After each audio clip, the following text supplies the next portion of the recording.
Shocker has been one of Spider-Man's major foes since he was introduced way back in 1967 in Amazing Spider-Man number 46.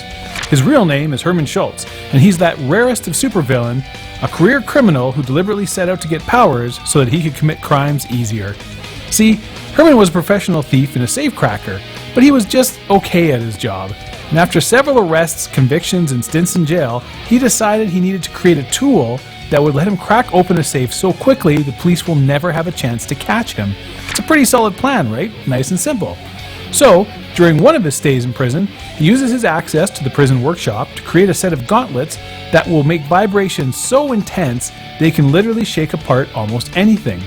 These vibrations are so strong that the Shocker has to wear a thickly padded suit to protect himself from harm.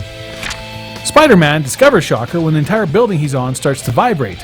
Naturally, Spidey goes inside to investigate, and there he finds the Shocker, who has used his power to blast open the safe inside and is making off with the loot. They fight, and a 50-year rivalry is born. The Shocker can use his gauntlets to send blasts of intense vibrations at his enemies, or to punch them with devastating effect. He can also use his vibration powers to absorb incoming blows, making him a tough opponent to beat in a fight, so long as his thumbs don't get tied up. The Shocker is almost never the main villain in a story. Herman stays true to his roots and typically works for anyone who can afford to hire him.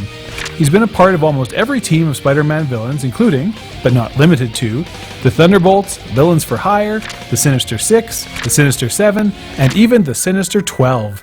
With all this sinistering on the go, it's hard to see where he finds the time to do anything else, but he somehow managed to fight the Avengers as part of the Masters of Evil, work for Nazi war criminals, and even help Kilgrave, the infamous Purple Man, in his attempt to control all organized crime.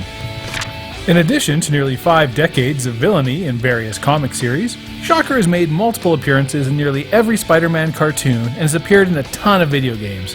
He's a guy in a bright yellow quilted suit who fires energy blasts from his hands, which makes him pretty easy to work into any boss level you feel like putting him in.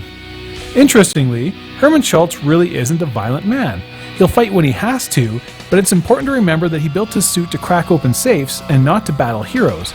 In fact, Shocker has actually let Spider-Man go on a few occasions, and often simply leaves him stunned after winning a fight instead of trying to finish him off. He knows he's a ridiculous character, but doesn't care if anyone takes him seriously so long as he gets paid.